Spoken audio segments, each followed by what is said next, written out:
El hombre, cuanto más masculino, mejor. Y aunque no lo creáis, en la sociedad en la que vivimos, cuanto más masculinos os vayáis convirtiendo, más beneficios vais a tener, sobre todo de aquí a 2, 3, 5, 10 años. La sociedad demanda cada vez más hombres extremadamente masculinos. Entonces tienes que dejar todo aquello que te feminiza. Ya no solo tienes que hacer activamente actividades, implementar hábitos que te hacen más masculino, más hombre, sino que tienes que alejarte de aquellos que te feminizan. Y hoy te voy a contar cuáles son 7 hábitos que literalmente te están convirtiendo en una mujercilla. Y no puedes permitírtelo. Yo de todas formas siempre he detestado al hombre blandengue.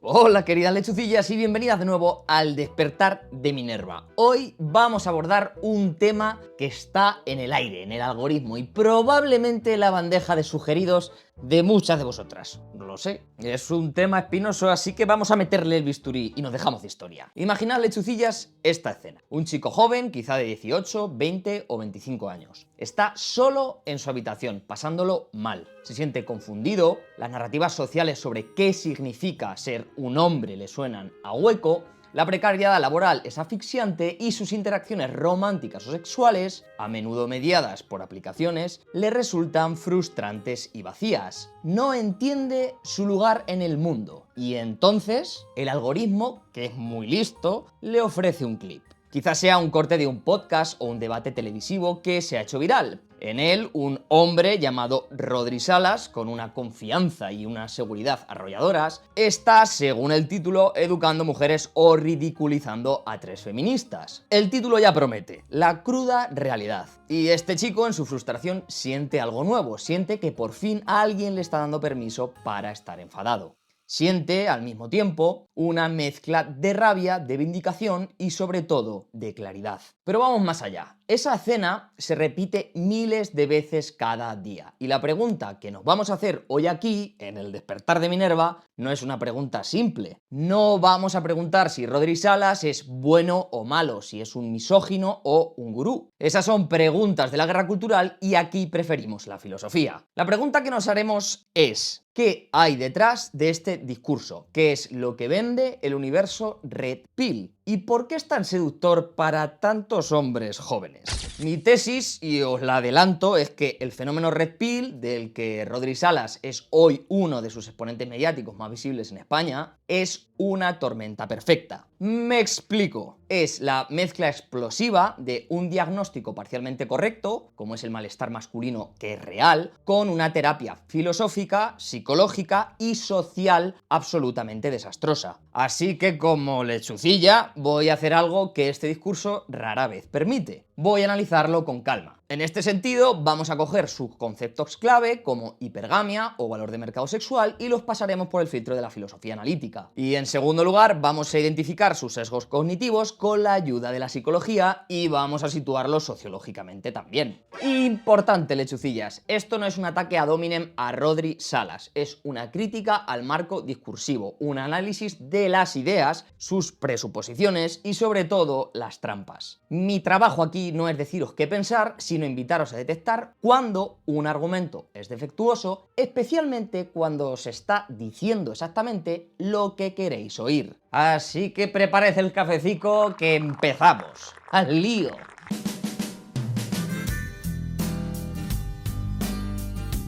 Vamos por partes, como diría Jack el Destripador. Para entender qué está pasando, primero hay que entender el formato. Lo que consume el chico de nuestra introducción no es un tratado de filosofía ni un paper de sociología. Lo que consume es un espectáculo de confrontación. Ya hablé en el anterior vídeo del espectáculo. El discurso de la denominada manosfera, y en concreto el del Red Pill Podcast, donde participa Salas, no está diseñado para el consenso o el matiz. Está diseñado para la viralización algorítmica. Y el algoritmo, por desgracia, no recompensa la verdad, recompensa el conflicto. El mensaje que se vende es el de la píldora roja, una metáfora sacada con bastante ironía de una película creada por 2 mujeres trans. Tomar esta píldora en su mitología significa despertar a una realidad incómoda que la sociedad, a la que llaman ginocéntrica o la Matrix feminista, nos oculta. Pero ¿cuál es esa supuesta cruda realidad? Pues fijaos, un paquete de ideas sorprendentemente simple y autorreferencial. A saber, que que la masculinidad tradicional es una virtud a la que hay que aspirar, que la deconstrucción es para débiles, que las mujeres por naturaleza biológica inmutable son hipergámicas, es decir, que solo buscan al hombre de mayor estatus posible, y que las relaciones entre hombres y mujeres no son una colaboración, sino un juego de suma cero, un mercado competitivo. Pero es que, lechucillas, este discurso no existe en el vacío. Sociológicamente, la manosfera ha crecido para llenar un vacío emocional, es evidente. Ofrece una sensación de salvación a hombres que se sienten perdidos, precarios y sobre todo víctimas de un nuevo orden social que, en su opinión, les ha expoliado de sus derechos ancestrales. Pero la clave de su éxito, el verdadero caballo de Troya de este discurso, es que mezcla esta ideología misógina con un mensaje de autoayuda. Si escucháis a Salas en otros contextos, os hablará de disciplina, de ir al gimnasio, de tener metas, de no perder el tiempo, de leer, de mejorar. Y seamos honestos, ese es un consejo bueno y constructivo. El problema es el paquete. Una vez que aceptas el consejo de mejora personal, te fuerzan a aceptar la premisa de por qué debes mejorar. No para ser un mejor ser humano, sino para competir en un mercado sexual hostil y ganar a las mujeres que son presentadas como adversarias biológicas a las que hay que educar. Pero es que aquí tenemos que ser intelectualmente honestas, lechucillas. Si este discurso no tuviera ninguna base, en la realidad no sería tan popular. La manosfera prospera porque señala problemas reales que gran parte del discurso progresista, seamos francos, ha ignorado, minimizado o tratado con condescendencia. De suerte que existe una tendencia, como señala la escritora Helen Pluckrose, a tratar la masculinidad per se como un problema a reparar o desintoxicar, lo cual deja a muchos hombres sin un lenguaje propio para expresar su frustración, salvo el de la culpa. Además, el discurso Red Pill se alimenta como un parásito de los excesos de cierto feminismo mediático superficial o performativo. ¿No creéis? Y es que hay una anécdota en un estudio sobre feminismo que me parece brillante. Fijaos, una feminista veterana cuenta que en un chat de activistas hizo una crítica constructiva a una acción y la respuesta inmediata de las más jóvenes fue acusarla de antifeminista. Así, este clima de pureza ideológica, donde cualquier matiz es una traición, es precisamente el caldo de cultivo que la Red Pill explota, presentándose como el único espacio donde se permite la disidencia. Pero es que el malestar, lechucillas, no es solo cultural, es real y estructural. Me explico. Vamos a introducir aquí a una figura clave, Richard Reeves, y el libro que os dejo por aquí. Reeves es un investigador de la Brookings Institution, un think tank de centro izquierda. No es ni de lejos un antifeminista. Y sin embargo, su libro Of Boys and Men, traducido como Hombres en España, es la validación de datos más sólida de que el diagnóstico de la manosfera, que los hombres tienen problemas, es correcto. ¿Pero qué datos aporta Reeves? En educación, la brecha de género se ha invertido. En todos los países industrializados, los chicos lo hacen peor en la escuela, tienen más fracaso escolar y acceden menos a la universidad. En el trabajo, los salarios reales de los hombres, especialmente los de clase trabajadora, llevan estancados o en declive desde los años 70. Los trabajos típicamente masculinos, como la industria, manufactura, se baten en retirada frente a la automatización y la globalización. En psicología, los hombres sufren más muertes por desesperación, esto es, suicidio, sobredosis de drogas, y padecen una epidemia de soledad. Y es que aquí está el nudo gordiano, lechucillas, la gran tragedia. Porque tanto Reeves como la Red Pill identifican el mismo problema. Los hombres lo están pasando mal. Pero la divergencia está en la causa de ese problema. Vamos con Reeves. Reeves ofrece un análisis estructural, económico y educativo. La Red Pill, por su parte, ofrece un análisis ideológico y personalizado. El discurso de Red Pill es un parásito intelectual. Se alimenta de la frustración real y estructural que documenta Reeves y la redirige hacia un chivo expiatorio mucho más sencillo y emocionalmente satisfactorio: el feminismo o, en sus versiones más crudas, las mujeres. es mucho más fácil, como ya sabéis, culpar a esa chica de Tinder que te ha hecho ghosting que a la deslocalización industrial o a un sistema educativo que no se adapta al neurodesarrollo masculino. Y ahora, queridas lechucillas, vamos a la parte central. Vamos a ponernos la bata de filósofos analíticos y psicólogos cognitivos para desmontar la terapia que ofrece la Red Pill. Una terapia que, en mi opinión, es peor que la enfermedad.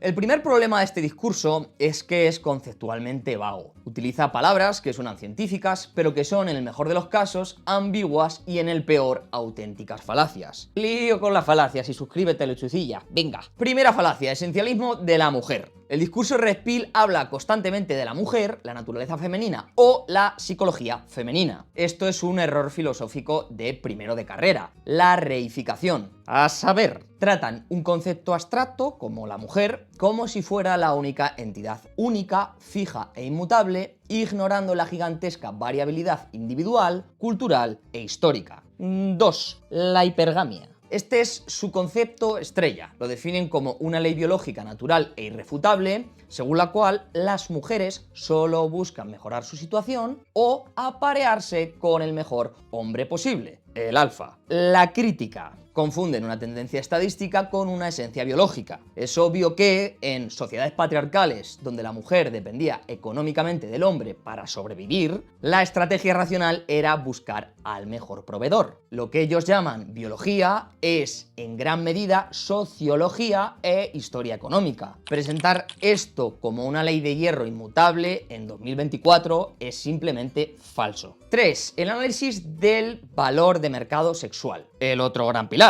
Definen el valor de mercado sexual como tu puntuación de deseabilidad, una cifra basada en tu físico, tu dinero y tu estatus. La crítica es una metáfora económica llevada al extremo de la deshumanización. Reduce la complejidad inabarcable de las relaciones humanas, como la confianza, el humor, los valores compartidos, la intimidad, el cuidado, a una transacción de commodities. Irónicamente, al adoptar esta visión, el hombre Red Pill se convierte en aquello que critica, un ser puramente transaccional. Y por último, la falacia lógica central, el salto del ser al deber ser. Este es el error filosófico, a mi juicio, más grave y el que lo sustenta todo, la falacia naturalista. El argumento implícito de la Red Pill es este. Premisa: ser. La psicología evolucionista sugiere que los hombres son naturalmente promiscuos y las mujeres naturalmente hipergámicas. Una descripción que podríamos aceptar, pero que aún así es discutible. Conclusión que ellos sacan: el deber ser. Por tanto, el feminismo que intenta cambiar esta naturaleza es malo y antinatural. Los hombres deben ser dominantes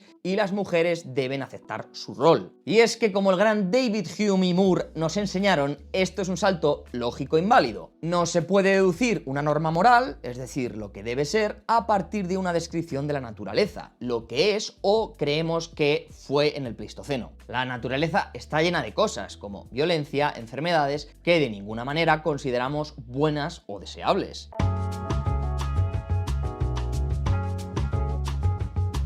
El discurso Red Pill no es solo filosóficamente débil, también es un catálogo manual de sesgos cognitivos y abusos de la psicología. Empezamos. Primero, el abuso de la psicología evolucionista. Salas y otros presentan sus argumentos como una ciencia irrebatible basada en la evolución. La crítica. La psicología evolucionista seria es mucho más cauta. Muchas de sus hipótesis son muy bonitas, pero metodológicamente infalsables o no demostrables. Son narrativas que contamos sobre el pasado. Y es que la manosfera no usa la ciencia, caricaturiza la ciencia para justificar una ideología previa, creo yo. Y vete, venga. 2. Sesgos cognitivos clave. Sesgo de confirmación y cherry picking. Buscan activamente y seleccionan solo los datos, estudios, anécdotas o clips de TikTok que refuerzan su relato. La mujer infiel, la gold digger, e ignoran la ingente cantidad de evidencia que lo contradice. Mujeres leales, hombres abusivos, parejas igualitarias. Generalización apresurada, falacia anecdótica. Este es uno de los motores de su discurso. Una mala experiencia personal, una anécdota leída en un foro, se convierte en una ley universal sobre todas las mujeres. 3. Psicología social, tribalismo e ignorancia activa. Aquí la cosa se pone oscura. Y es que al tomar la píldora, el chico de nuestra introducción no solo adopta ideas, sino que se une a una tribu. Nosotros los despiertos contra ellos los engañados.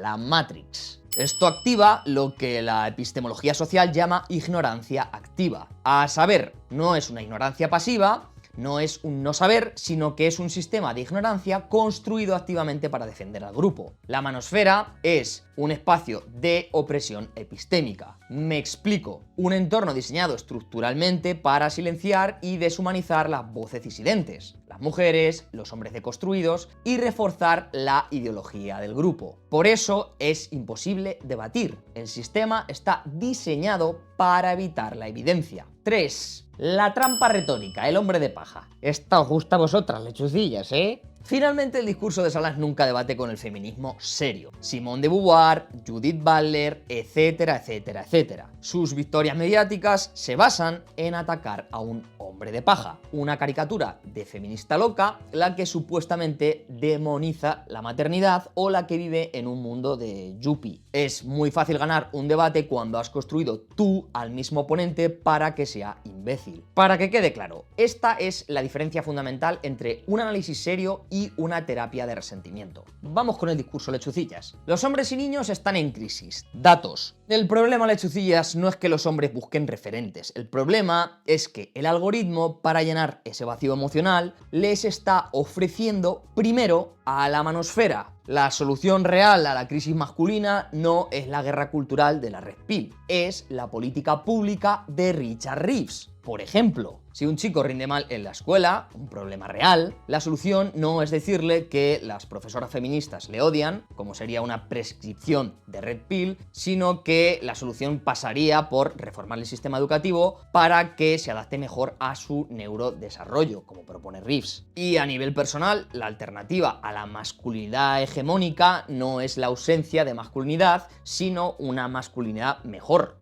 ¿no? Aquí es útil el concepto de masculinidades positivas, y la clave de ese término es el plural, masculinidades. No hay una forma de ser hombre, hay muchas. El discurso de Red Pill es atractivo porque habla de virtud, disciplina y mejora, pero no debemos dejar que se apropien de esas palabras. La alternativa no es rechazar la virtud, sino redefinirla. La virtud masculina no es la dominación ni tu puntuación en el valor de mercado sexual. La virtud es la integridad, la responsabilidad, la corresponsabilidad, etcétera, etcétera. En fin, lechucillas, otro día más en la oficina. Pero vamos, como reflexión final, hay una cosa bastante cruda sobre la que tenemos que reflexionar, y es, nos vamos a acostar pensando que pertenecemos al bando de los ángeles, que tenemos la razón, que los otros son gilipollas, etcétera, etcétera. Y eso es un problema bastante serio, porque eso es ir en contra de ese camino de proyección, de autoconocimiento, de mejora, en fin, no sé, por decir algo. Entonces replanteémonos todas estas cosas, intentemos ser lo más honestos posibles con nosotros y veamos las fallas que tenemos. A nivel ideológico, a nivel epistemológico, a nivel personal, todo. Joder, yo soy consciente de mis sesgos. Pero bueno, lechucillas, esto es un capítulo más. No me meto con Rodri Salas. La verdad es que empatizo también porque creo que en el fondo hay sufrimiento detrás de todo esto y que también tenemos que mirar más allá. Tenemos que ser compasivos, ver al otro, intentar verlo, desde dónde puede efectuar esa crítica. Todas estas cosas. Todos hemos sido en algún momento irascibles, más contestatarios. Bueno, son formas. Replanteémonos un poco el debate, ¿no? Y no creéis directamente ese tipo de trincheras ideológicas. No se trata de eso. A ver si me comprendes, Eladio. Y después de todo este rollo, si os ha gustado este vídeo, dale un buen like, comentad abajo, darle vidilla ahí a la caja de comentarios, decidme qué pensáis de todo esto, si hay algún discurso o algún tipo de narrativa, ideología que queréis que analice, dejádmelo abajo y también, bueno, pues evaluamos si podemos hacer algo que os guste, rico. Nos vemos al alba, lechucillas.